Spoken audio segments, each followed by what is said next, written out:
साथियों नमस्कार। आप देख रहे हैं बीबी 269 न्यूज़ और आज विषय लेकर आए हैं ओबीसी आरक्षण।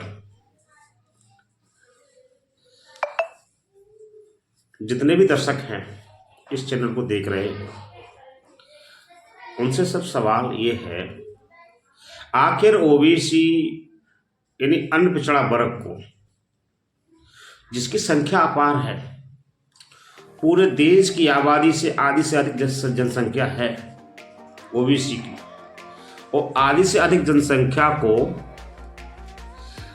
हिस्सेदारी तय क्यों नहीं हो रही? आखिर देखिए गिनती क्यों नहीं हो रही, क्या वजह है? और ये सब जब वोट लेने का समय आता है, चाहे कोई भी सरकार हो, और वोट लेने के लिए ऐसा ताना बाना बुना जाता है जिससे ओबीसी को चुंगल फंसाया जाए, इससे वोट लिया जाए। और वोट लेने के बाद जो भी सरकारें बनती हैं पार्लियामेंट में और असेंबली में, चाहे प्रदेश में चाहे देश में, और सबसे ज़्यादा शोषण इसी ओबीसी वर्ग का होता है। जो भी सरकार आई हो, कोई भी सरकार हो, वो सबसे ज़्यादा शोषण इसी ओबीसी वर्ग करती है। आखिर ऐसा क्यों है? सवाल है मेरे ओबीसी वर्ग के लिए। इस बहुजन समाज में एक वर्ग आता है जिसे ओबीसी समाज बोलते हैं। ओबीसी एसटी आरक्षण ओबीसी के लिए बहुजन समाज में ओबीसी को छोड़कर हमारे एससी और एसटी के लोग हैं जिनका भी आरक्षण तय है। जो आरक्षण के तहत में इनके आप जानते ब्यूरोक्रेसी में से लेकर जो भी लोग जा रहे हैं, उच्च पदों पर जा रहे हैं, सब आरक्षण के तहत जा रहे हैं। आखिर ओबीसी को आरक्षण क्यों नहीं है? आधी से अधिक जनसंख्या वाले वर्ग को आरक्षण देने में क्या आपत्ति पड़ रही सरकार को, या इस वर्ग की गिनती करने में क्या दिक्कत हो रही है? दिक्कत ये हो रही है, मुट्ठी भर 15% को आर्थिक स्थिति के आधार सहित इस 60% ऊपर आरक्षण दे रहे हैं। मुट्ठी भर जो 100 में से 15% को आधे से अधिक 60% आरक्षण दिया जा रहा है, और इतने बड़े वर्ग को, ओबीसी वर्ग को आरक्षण नहीं दिया जा रहा। एक तो राजनीतिक आरक्षण है ही नहीं है। अगर आरक्षण होता, राजनीतिक क्षेत्र में आरक्षण होता, तो इनके विधायक बनते, सांसद बनते कोटे के आधार पर। और जब भी कोई भी इनके खिलाफ कोई माहौल बनाया जाता, कोई भी सरकार इन पर उत्पीड़न करती, तो यही सांसद और यही विधायक और कोई भी विधेयक होगा उसके खिलाफ कुर्सी उतार के खड़े हो जाते संसद में और असेंबली में। क्या ये इस वर्ग को आरक्षण देना, क्या ये मानो कि इस इतनी बड़ी शक्ति को, ओबीसी आधे से अधिक जनसंख्या देश में है, इतनी बड़ी शक्ति को मुट्ठी भर लोग अपने हाथ में लिए हुए हैं, एक रिमोट कंट्रोल की तरह है। क्या ओबीसी समाज आज जागृत हुआ है? हमारे युवाओं में ये प्रेरणा आई है, युवा जागृत हो रहे हैं और जुड़ रहे हैं। और मैं ये चाहता हूं कि क्या ये ओबीसी इतना बड़ा वर्ग है, देश की आधी से अधिक आबादी वाला वर्ग, क्या इसको आरक्षण देने में क्या ये रिमोट कंट्रोल बना रहेगा? क्या मुट्ठी में ये रिमोट कंट्रोल की तरह काम करेगा क्या? तो अगर ये लोकतंत्र देश है, इसमें जो भी सरकारें आती हैं वो चुनकर आती हैं।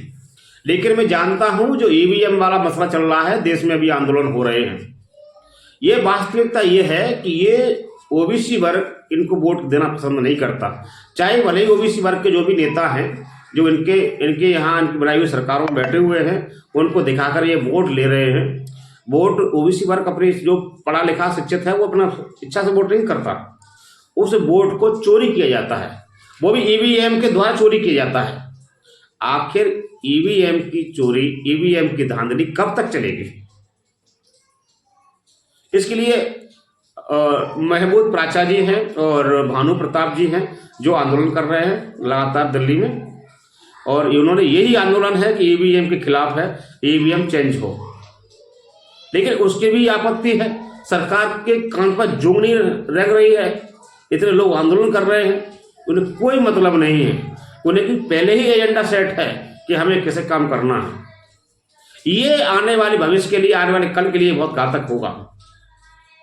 आखिर ये लोग हैं, करना क्या चाहते हैं? आरएसएस में जो लोग हैं वो इस देश को क्या किस मोड़ पर ले जाना चाहते हैं?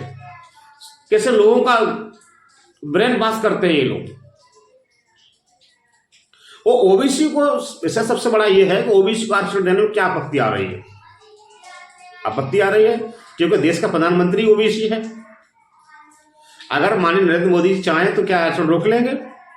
लेकिन नहीं, जिस सिस्टम में बैठा वो व्यक्ति वो उन्हीं की भाषा बोलेगा, आपकी भाषा नहीं बोलेगा। आप भले ही ओबीसी समझकर वोट देते रहिए, लेकिन वो आपकी तरफ कोई मुड़ के नहीं देखेगा। नाम के लिए ओबीसी है, नाम के लिए, और काम के लिए कोई ओबीसी नहीं है। नालत है, चुल्लू भर पानी में डूब मरना चाहिए। हमारे देश की में जो विस्थापित लोग हैं, जो बैठे हुए हैं, जो चाटुकारिता कर रहे हैं, सबसे बड़ी बात यह है कि ओबीसी को आरक्षण नहीं दिला पाए। और जिस दिन आप आरक्षण की जो तय हो जाए, जो भी राजनीतिक आरक्षण तय हो जाए, 100 में से अभी हमारे इस देश की न्याय पंचायत ने हमें 27 सीटों का आरक्षण दिया है। अगर 27 ही हमारे एमएलए और सांसद बन के जाएं, उनके लिए सीट रिजर्व हो, सीट लोकसभा की विधानसभा सीट रिजर्व हो, चाहे भले ही चुन के हमारे यादव भाई पहुंच जाए, चाहे कुशवाहा पहुंच जाए, चाहे हमारे लोधी पहुंच जाए, कोई भी पहुंच जाए, लेकिन जाए ओबीसी के, चाहे किसी पार्टी से जाए। लेकिन जब ओबीसी का भाई वहां जाएगा चुनकर, मैं दावे से कह रहा हूं, ओबीसी में नेक व्यक्ति होगा तो उसके खिलाफ कोई भी विधेयक पास होगा पार्लियामेंट में, असेंबली में, तो वो लेकर कुर्सी खड़ा हो जाएगा, वो विधेयक को पास नहीं करने देगा, तो अत्याचार रोकेगा, जैसे विराम लगेगा। क्या इसके लिए कोई सुन रहा है? मैं कसम दे रहा हूं सब लोगों, जितना भी लोग हैं ओबीसी का, अगर आप में नेक भी चेतना है, नेक जागृत है, तो जितने भी लोग हैं अपना वोट बंद करिए। जब तक आप वोट बंद नहीं, इन लोगों को देना बंद नहीं करेंगे, तब तक ये आपकी नहीं सुनेंगे। और वोट के लिए शक्ति बना रहे हैं हम लोग, और उस वोट को सही इस्तेमाल करिए। और अपना स्वयं का आरक्षण लेने के लिए अभी हमारा संविधान है, बाबा साहब ने हमें लिखित संविधान दिया है। आज हम जो भी हैं वो संविधान की वजह से है, और ये लोग उस संविधान पर ही अपने कुठाराघात कर रहे हैं। और कुठाराघात ऐसा कर रहे हैं तो संविधान को बदलना चाहते हैं। तो मैं, हालांकि उनके भाई कोई भी व्यक्ति है कि सामान्य वर्ग के लोगों का एजेंडा यही है, जो हमारे लोग उस एजेंडे में काम कर रहे हैं, और हमारे जो बुद्धिजीवी लोग उनको देखकर वोट कर रहे हैं, सबसे बड़ी मूर्खता उनकी मानता हूं मैं। वो तो अपनी आइडियोलॉजी में काम कर रहे हैं, उनकी गलती नहीं है, लेकिन हमारे लोग उनकी आइडियोलॉजी में आके काम करा रहे हैं, अपने लोगों को पुनः वो करा रहे हैं। सबसे बड़ी बेवकूफ़ी तो उनकी लोगों की है। या तो उन्हें जानकारी नहीं है, या जानबूझकर ही अपना काम मतलब खराब करा रहे हैं। इसका मतलब मुझे ऐसा लगता है कि वो इस एजेंडे के साथ में है। इतने, एक आपने देखा होगा, एक व्यक्ति छोटा सा ओबीसी वर्ग, इतना बड़ा वर्ग को यानी उसकी लगाम दे दी है, वो लेके जा रहा है, और बैल को, बहुत बड़े विशाल बैल को ओबीसी बना दिया है, वो छोटे से लेकर करके जा रहा है। तो जो भी है ये व्यवस्था है, इन व्यवस्था छुटकारा करने के लिए आपको प्लेटफार्म पर आना होगा। जब तक आप लोग प्लेटफार्म पर नहीं आएंगे, तब तक ये कोई भी ओबीसी आरक्षण आपको नहीं देंगे। और आप जानते होंगे, भीख आपका भीख नहीं है, ये अधिकार है। भीख नहीं, ये अधिकार हमारा है। हम भारत के मूल निवासी, भारत देश हमारा है। आरक्षण कोई भीख नहीं है, आरक्षण कोई भीख नहीं है, अधिकार हमारा है। हम भारत के मूल निवासी, हम भारत के मूल निवासी, भारत देश हमारा है। आरक्षण हमारा जन्म सिद्ध अधिकार है। इस आरक्षण के लिए जितने भी ओबीसी वर्ग के लोग हैं, भाई हैं, ओबीसी एसटी एसटी माइनॉरिटी के लोग हैं, वह लोग इस वीडियो को शेयर करें और वीडियो अच्छी लगे तो कमेंट करें, और नहीं अच्छी लगे तब भी कमेंट करें, मालूम तो पड़े हमें कितने लोग लाइक करते हैं, कितने लोग नहीं ना लाइक करते हैं। कम से कम ये आवाज़ लोगों तक पहुंचनी चाहिए। और ओबीसी के लिए आरक्षण देने के लिए कोई कान पर जूं नहीं लग रही है। वोट लेने की सवाल आएंगे आपके पास, और आप वोट दे भी देते हैं। आप सबसे पहले अपना वोट देना बंद करिए इनको। जब आप वोट देना बंद कर देंगे ना, तो मैं दावे से कहता हूँ ये आपको आरक्षण देने लगेंगे। आरक्षण की मांग करने का जो है ना, जो आपको आरक्षण नहीं दे रहे हैं और आपकी जाति की जनगणना गिनती नहीं होने दे रहे हैं। आपकी गिनती नहीं, गिनती हिरणों की हो सकती है, गिनती कुत्तों की हो सकती है, मवेशी गिनती हो सकती है, लेकिन इस बैकवर्ड की गिनती नहीं हो सकती। क्यों? कि इसमें एकता नहीं है, इस वर्ग में चेतना नहीं है। अपने आप को नपुंसक बने बैठे हैं, लेकिन बच्चे पढ़ लिख कर भी घर बैठे हुए हैं। नालत है ऐसे लोगों पर। तो मेरा सब लोगों से निवेदन है कि हाथ जोड़ के विनती है, बच्चों को पढ़ाओ, बहुत जरूरी है। पढ़ाओ, एक रोटी कम खाओ, लेकिन बच्चों को पढ़ाना बहुत जरूरी है। पढ़ाने के साथ साथ में उन्हें अच्छी प्रेरणा देनी है, उन्हें अच्छे संस्कार देने हैं। आने वाला भविष्य आप लोगों का होगा, इसके लिए आपको भी संघर्ष करना पड़ेगा।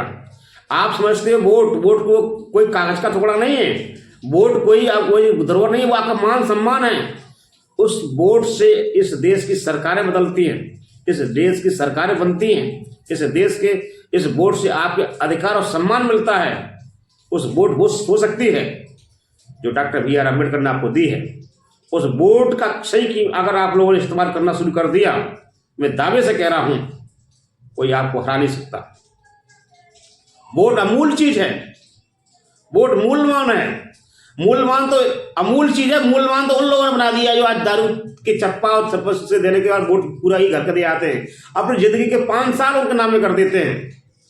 फिर वो व्यक्ति भी प्रतिनिधि बन के जाता है, चुन जाता है, तो कहता है हमने तो वोट खरीदा है। क्या वो ऐसा व्यक्ति आपका काम करेगा? कभी नहीं करेगा।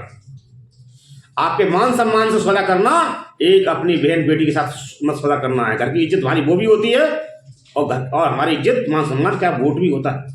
यदि आपने वोट के साथ सौदा किया तो आपने समझो आपने अपनी बहन बेटी का सौदा कर लिया। ये बहन बेटी में हमारी इज्जत है, वही हमारा मान सम्मान है। क्या हम अपनी बहन बेटी का सम्मान का अपना रिश्ता करने के लिए किसी दारूबाज के लिए अपनी मतलब रिश्ता करके जाएंगे? नहीं जाएंगे ना। हम सोचेंगे अच्छा वर मिले, अच्छा लड़का हो, पढ़ा लिखा हो, सुशील हो, सभ्य हो, सुंदर हो, सुशील हो, बीड़ी तंबाकू सिगरेट शराब भी बिल्कुल नहीं पीता हो, अच्छा है भी कोई ऐब नहीं हो। हम ऐसे व्यक्ति के साथ में अपनी बहन की बेटी का मतलब रिश्ता करते हैं, तो उसमें तो आप लोग देखते नहीं है दारूबाज को चलो देखे रास्ता देख कर जाए, नहीं। क्यों? मान सम्मान है, आपकी इज्जत है, वो भी घर की इज्जत है। इसीलिए आपका मान सम्मान वोट भी है। उसी वोट को भी इसी दिशा में आप लोग देना सीखें कि हम अपनी बहन की बेटी की इज्जत देते हैं, अच्छे परिवार में अच्छे व्यक्ति के हाथ में। इसलिए अच्छे व्यक्ति के हाथ में अपने इस वोट को सौंपें। अगर आप अच्छे व्यक्ति को वहां चुनकर भेजेंगे तो मैं दावे से कहता हूं कि उसका रिजल्ट भी अच्छा आएगा। और आप लोग फेंकू लोग होंगे, जो आडंबरी होंगे, अंधविश्वासी होंगे, बड़ी बड़ी बातें करके उन्होंने आपसे वोट ले लेंगे, लेकिन वो बड़ी बात करके वोट से आप ले लेंगे, लेकिन उस वोट का गलत इस्तेमाल करेंगे। आने वाला भविष्य आपका बिगाड़ेंगे, आने वाला कल आपका बिगड़ेगा, बच्चों का बिगड़ेगा आपके का। मेरा सबसे यही पुनः हाथ जोड़ की विनती है कि आप लोग जितने भी लोग हैं इस वीडियो को देख रहे होंगे, इस वीडियो को शेयर करिए और अधिक से अधिक लोग ये बच्चों को प्रेरणा दो। तो जो भाई लोग देख रहे हैं, बच्चों को प्रेरणा दो, आप स्वयं इस पर अमल करो।